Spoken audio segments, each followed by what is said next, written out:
1995 season. The only other person to win 2 so far is Ernie LaRose. So how tough was that race?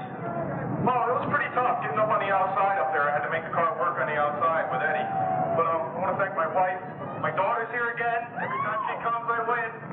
My mom's here. Everybody's here. All the Ray's Welding, Van Court, Management, Shumax Construction, Cliff's Garage. Thank them all.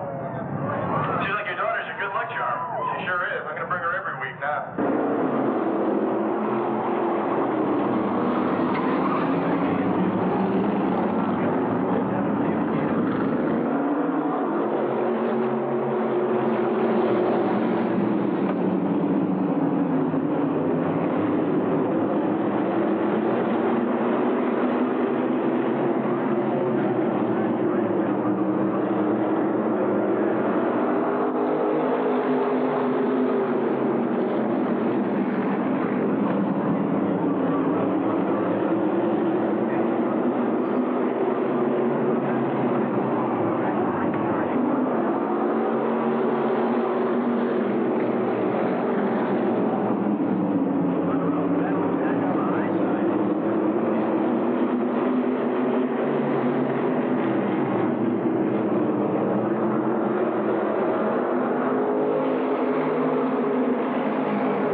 Paulie goes in. Ricky Young works side by side. It's Young that gets a jump on the high side.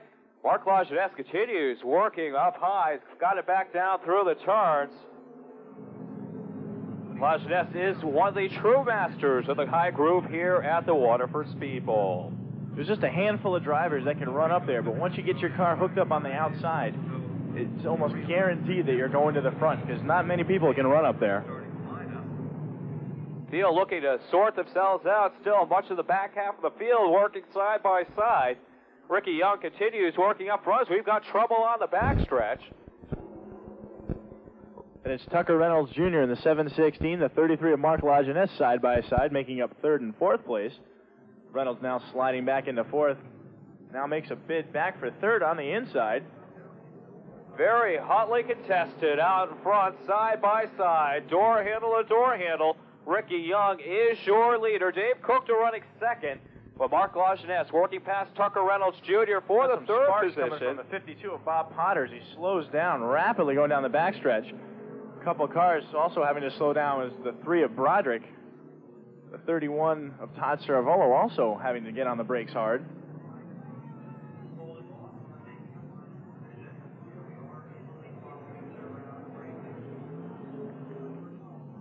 There's a lot of new faces up in front. Dave Cookter Jr. in the 72, the 716 of Tucker Reynolds being plagued by bad luck this year. Frankie Cardeal right there as well with the 21X. We got him 3 wide going down the backstretch. Battle between Teddy Christopher, Todd Saravolo, and Burt Marvin. Saravolo comes out on top as he starts to reel in the rest of the pack. 3 very strong young drivers in that pack right there between Burt Marvin, Todd Saravolo, and Teddy Christopher. As Paul Ingalls slides through the infield, we've got a hard shot on the front stretch. The 31 of Todd Saravolo and that cloud of dust down on the inside of turn 1. The other car involved, the 88 of Teddy Christopher.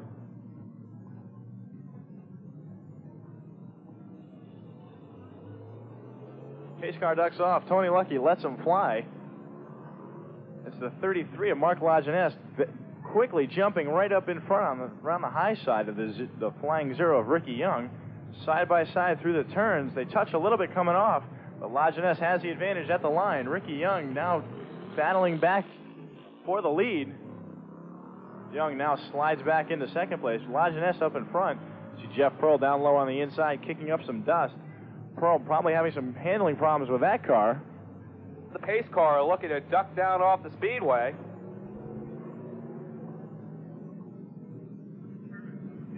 Right up in front, it's Mark Lajeunesse jumping right back out in front. See the 716 of Tucker Reynolds now battling for that third position with the 21 of Frankie Cardillo. Dave Cookta sits right in front of them in the second position with a yellow number 72.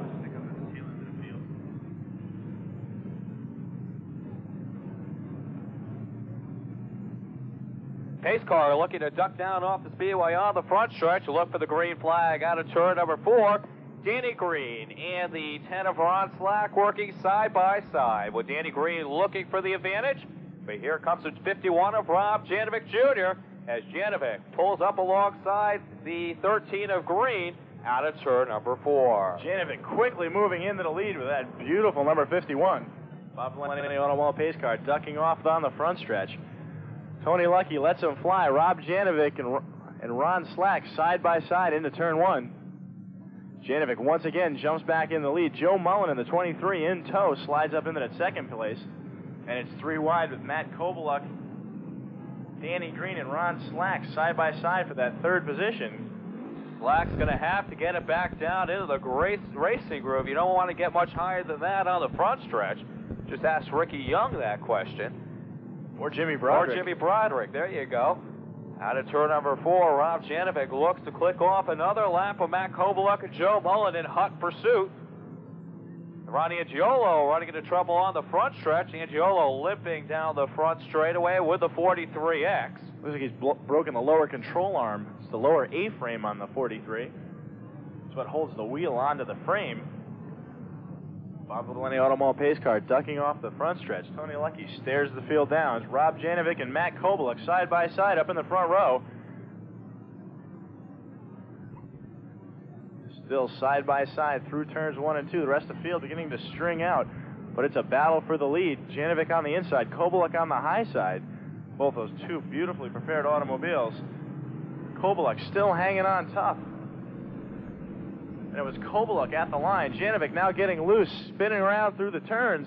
Everybody slides by, along with a 58 of Kevin Devis. Atkinson's crew taping that fender back up into place. Now John Brower Jr. making a bid for second along the inside of Danny Green. And Farmer Phil Rondo in the 19 also moving up, running in that fourth position, battling down low on Green, trying to take over third. Green flag quickly back out. Matt Kovaluk looking to pick up where he left off. John Brower Jr. also a feature winner this season. Halfway marker out this time around will be 13 down, 12 laps remaining.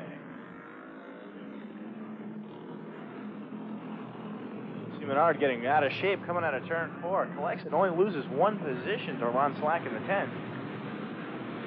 Still up in front, Matt Kovaluk in the 40, just running away. Rondo trying to close the gap. That's the 39 of John Brower, Larry Cody, Mark St. Hilaire, and Gary Hartson in the 12, rounding out the top 6.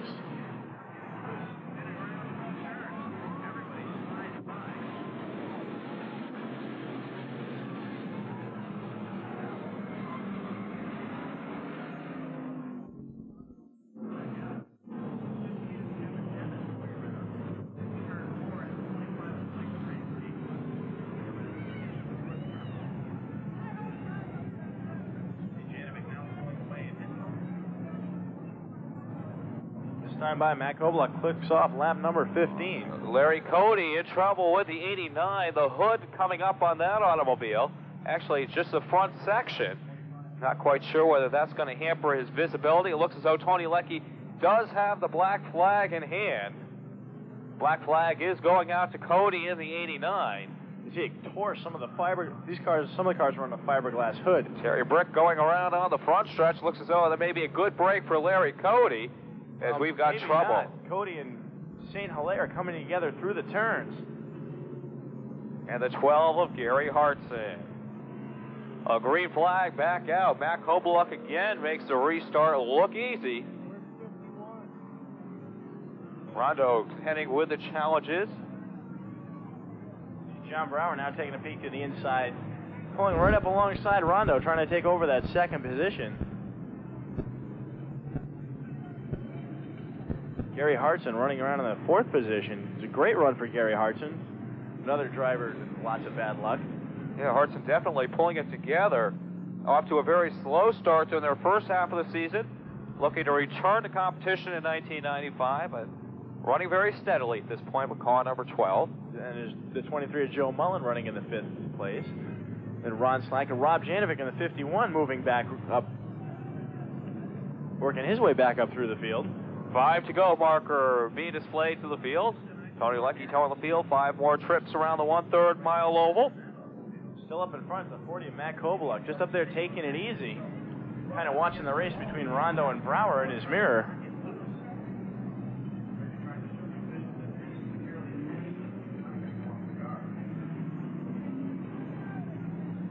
Kobeluk looking to pick up his first feature win for the 95 season.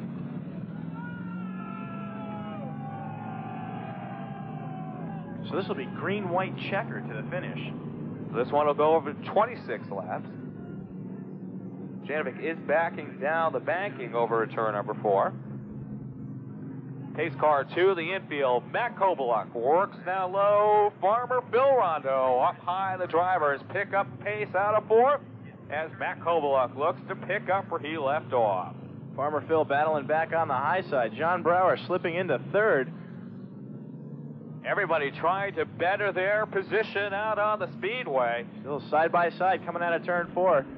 Matt Kobeluk with the advantage at the line. Rondo running in the runner-up position. Final time around the 1/3 mile oval. Drivers look to sort themselves out down the 300-foot long back straightaway. The field works their way through the turns for the final time as Matt Kobeluk looks for the win. And the 94 of Ken Cassidy, or the 97 of Ken Cassidy, started in 8th.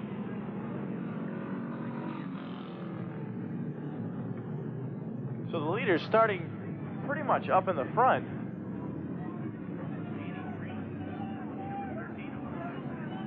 47 of Ted Chafee losing ground on the high side. He slides back, allowing Paul Dorothy and Jeff Cook to slide by. Also the 9 of Eric Webster sliding by. Eric is 1 lap down. Johnny Campino continues as the leader. Ken Cassidy, the man on the move with the 97. Cassidy looking to take over that runner-up position from Bud Keeney. We've got trouble at the back of the pack. Couple cars hooked together. That's a pair of 83s. Ed Gersh sliding up into the wall almost. Way up into the marbles. Joe Macknick also bobbling through the turns. Nice save for Macknick in the 46. Ed Gersh with a flat right front on that automobile. Now it ducks off on the front stretch. Continue under green. Johnny Gambino still up in front. Bud Keeney and Mike Caprio battling for the 3rd position. Caprio on the inside, Keeney on the outside.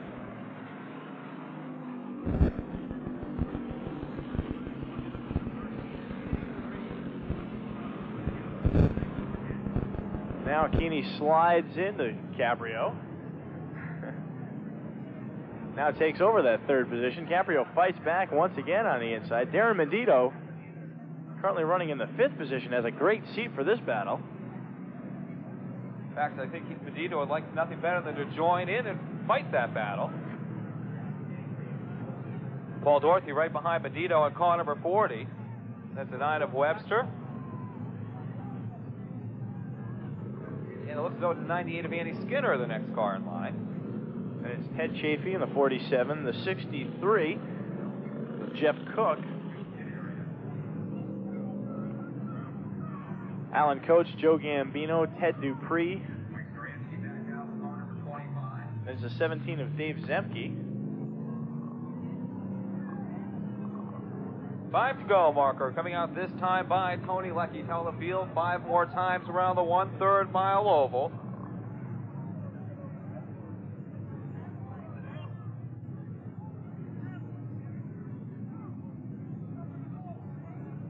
Johnny Gambino once again pulling out to a very comfortable lead. When you get out in front like that, you just kind of got to cruise around, make sure nobody starts really catching up to you. Gambino's been very comfortably out front. I believe he's looking for his first feature victory of 1995 with the 7. I believe he also won a feature last year. Oh yeah, Gambino won about 3 or 4 feature events last season.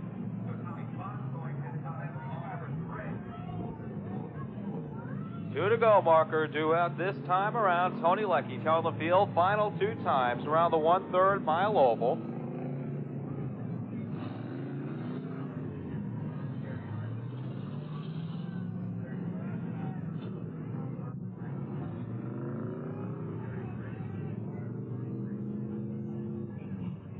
White flag coming out this time around. Johnny Gambino looking for his first feature victory of 1995.